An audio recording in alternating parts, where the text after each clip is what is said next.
Hi all, welcome back. അപ്പോൾ ഇന്ന് നമ്മളൊരു അടിപൊളി ബീട്രൂട്ട് വെച്ചിട്ടുള്ളൊരു സ്വീറ്റാണ് കേട്ടോ ചെയ്യുന്നത്. അപ്പോൾ വായിലിട്ടാൽ അലിഞ്ഞു പോകുന്ന അത്രയും സോഫ്റ്റ് ആയിട്ടുള്ളൊരു ബീട്രൂട്ട് ഹൽവയാണിത്. അപ്പോൾ നമുക്കിത് എങ്ങനെയാണ് തയ്യാറാക്കുക എന്നുള്ളതൊന്ന് നോക്കാം. എല്ലാവർക്കും സിമ്പിളായിട്ട് ഉണ്ടാക്കാൻ പറ്റിയിട്ടുള്ള ഒരു റെസിപ്പിയാണ്. കൂടുതൽ ചേരുവകളൊന്നും വേണ്ട കേട്ടോ. പിന്നെ അതുപോലെ തന്നെ നമ്മൾ ബീട്രൂട്ട് ആയതുകൊണ്ട് ഇതിൽ എക്സ്ട്രാ കളറൊന്നും ആഡ് ചെയ്യേണ്ട ആവശ്യമില്ല. അപ്പോൾ നമുക്ക് വീഡിയോയിലേക്ക് പോകാം. അതിനു മുമ്പ് നിങ്ങൾ ആദ്യമായിട്ടാണ് ഈ ചാനൽ കാണുന്നതെന്നുണ്ടെങ്കിൽ സബ്സ്ക്രൈബ് ചെയ്തിട്ടില്ലാത്തവരാണെങ്കിൽ ഒന്ന് സബ്സ്ക്രൈബും കൂടെ ചെയ്യണേ.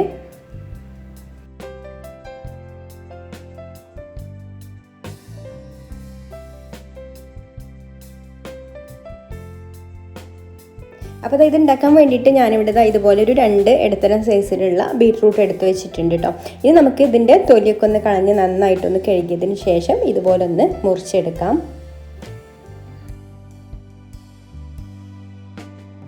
ഇനി നമുക്കിത് നന്നായിട്ടൊന്ന് വേവിച്ചെടുക്കണം. അപ്പോൾ ഞാനിവിടെ കുക്കറിലാണ് കേട്ടോ വേവിച്ചെടുക്കുന്നത്. കുക്കറിലാകുമ്പോൾ പെട്ടെന്ന് തന്നെ വെന്ത് കിട്ടിക്കോളും. അപ്പോൾ വേവിക്കാൻ വേണ്ടിയിട്ട് കുക്കറിലേക്ക് ഇട്ട് കൊടുത്തിട്ടുണ്ട്. ഇതിലേക്കൊരു 1/2 കപ്പ് വെള്ളവും കൂടെ ഒഴിച്ചു കൊടുത്തിട്ട് കുക്കർ അടച്ച് വെച്ച് ഒരു 2-3 വിസിൽ വരുന്നത് വരെ വേവിച്ചെടുക്കാം.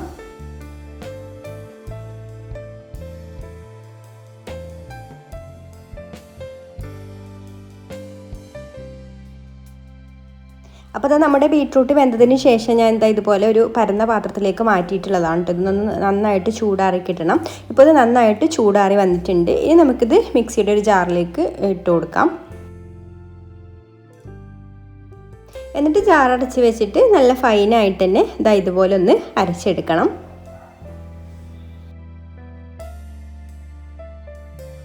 ഒട്ടും കഷ്ണങ്ങളൊന്നും ഇല്ലാതെ തന്നെ വേണം കേട്ടോ അരച്ചെടുക്കാൻ. ഇനി നമുക്കിതിലേക്കൊരു 1/2 കപ്പ് മൈദ ഇട്ട് കൊടുക്കാം.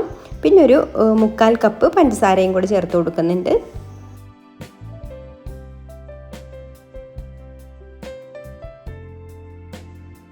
ഇനി നമുക്കിത് ഒന്നും കൂടി നന്നായിട്ട് ഇതുപോലെ നല്ല സ്മൂത്തായിട്ട് തന്നെ ഒന്ന് ബ്ലെൻഡ് ചെയ്തെടുക്കാം.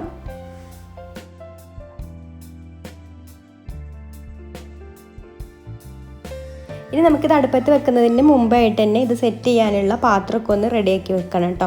അപ്പോൾ നിങ്ങൾക്ക് ഗ്ലാസിൻ്റെ ബൗളോ അല്ലെങ്കിൽ സ്റ്റീൽ പ്ലേറ്റോ ഏത് വേണമെങ്കിലും എടുക്കാം. ഞാനിപ്പോൾ ഇവിടെ ഒരു കേക്ക് ടിന്നാണ് കേട്ടോ എടുത്തിട്ടുള്ളത്, അലുമിനിയത്തിൻ്റെ. അതിൽ മൊത്തത്തിൽ ഇതുപോലെ സൈഡിലും അടിയിലൊക്കെ ആയിട്ട് നെയ്യൊന്ന് ആക്കി കൊടുക്കാം.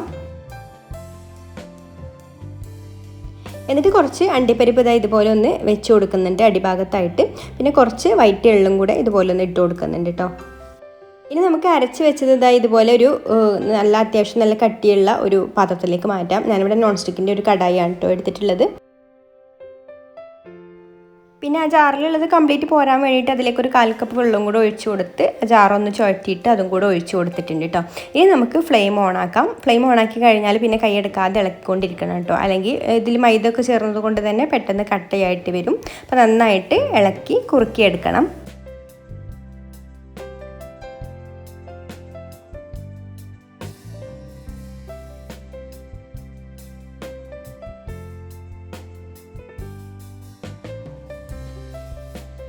ഇപ്പോൾ അത് ഒന്ന് ചെറുതായിട്ട് കുറുകി തുടങ്ങിയിട്ടുണ്ട്. ഇനി നമുക്കിതിലേക്ക് നല്ലൊരു ഫ്ലേവറിന് വേണ്ടിയിട്ട് ഒരു 1/2 ടീസ്പൂൺ ഏലക്കാപ്പൊടി ചേർത്ത് കൊടുക്കാം.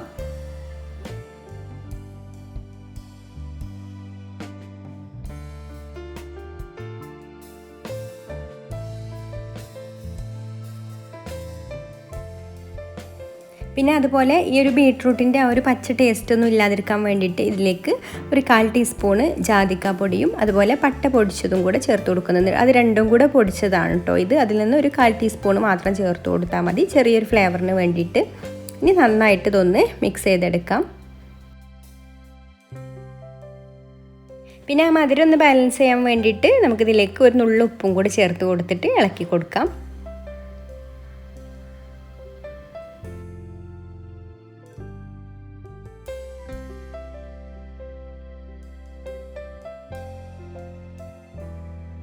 ഇപ്പോൾ ഇതൊന്ന് കുറുകി തുടങ്ങിയിട്ടുണ്ട്. ഇനി നമുക്കിതിലേക്ക് നെയ്യ് ചേർത്ത് കൊടുക്കാം. അപ്പോൾ ഞാൻ ആദ്യം ഒരു ടേബിൾ സ്പൂൺ നെയ്യാണ് ചേർത്ത് കൊടുക്കുന്നത്. അപ്പോൾ ഇതൊന്ന് ഇനി ഒന്നും കൂടെ കുറുകി വരുന്ന സമയത്ത് നമുക്ക് ബാക്കിയുള്ളത് ചേർത്ത് കൊടുക്കാം. ഒരുപാട് നെയ്യൊന്നും ചേർത്ത് കൊടുത്തില്ല കേട്ടോ. അപ്പോൾ ഞാൻ എത്രയാണ് ചേർത്ത് കൊടുക്കുന്നത് എന്നുള്ളത് പറയാം.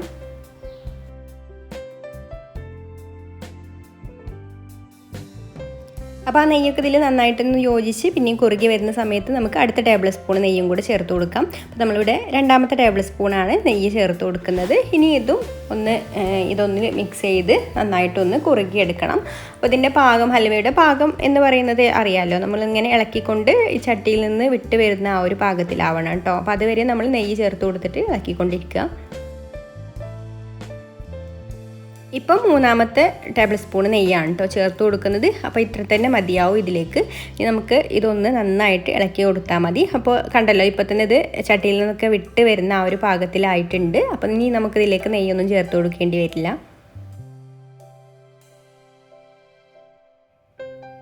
അപ്പോൾ അതായത് ഇവിടെ റെഡി ആയിട്ടുണ്ട് കേട്ടോ. ഇതെല്ലാം കൂടെ പാനിൽ നിന്ന് വിട്ട് വരുന്ന ആ ഒരു പാകത്തിലായി വന്നിട്ടുണ്ട്. ഇത്രയും മതി കേട്ടോ. ഇനി നമുക്ക് നമ്മൾ നേരത്തെ റെഡിയാക്കി വെച്ചിട്ടുള്ള ആ ഒരു ട്രേയിലേക്ക് ഇത് ഒഴിച്ചു കൊടുക്കാം.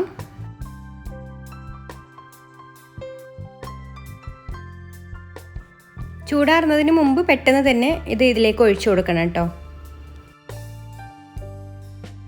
ഇനി നമുക്ക് നെയ്യാക്കിയിട്ടുള്ള ഒരു സ്പൂൺ വെച്ചിട്ട് ഇതിൻ്റെ മുകൾ ഭാഗമൊക്കെ ഒന്ന് ലെവൽ ചെയ്ത് കൊടുക്കാം.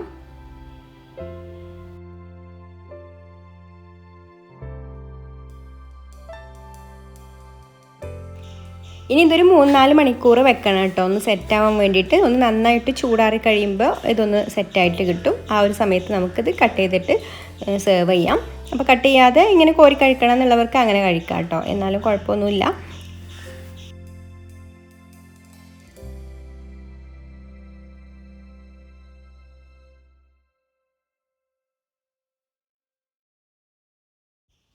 ഇപ്പോൾ ഇതാ നമ്മുടെ ഹൽവ ഇവിടെ ഒന്ന് സെറ്റായി വന്നിട്ടുണ്ട്. ഇനി നമുക്കിതിൻ്റെ സൈഡൊക്കെ ഒന്ന് വെടിയിച്ച് കൊടുത്തതിന് ശേഷം ഒരു പ്ലേറ്റിലേക്ക് മാറ്റാം.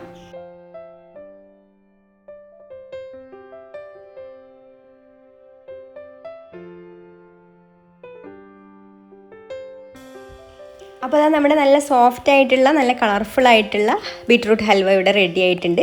അപ്പോൾ നിങ്ങൾക്ക് ഈ റെസിപ്പി ഇഷ്ടമായിട്ടുണ്ടെങ്കിൽ ഒന്ന് ലൈക്ക് ചെയ്യുക, ഷെയർ ചെയ്യുക, നിങ്ങളുടെ അഭിപ്രായങ്ങളൊക്കെ കമൻറ്റ് ചെയ്യുക. അതുപോലെ ഈ ചാനൽ സബ്സ്ക്രൈബ് ചെയ്യാതെ കാണുന്നവരാണെങ്കിൽ ഒന്ന് സബ്സ്ക്രൈബും കൂടെ ചെയ്യണേ. അപ്പോൾ ഇനി മറ്റൊരു നല്ല റെസിപ്പിയുമായിട്ട് അടുത്ത വീഡിയോയിൽ കാണാം. താങ്ക്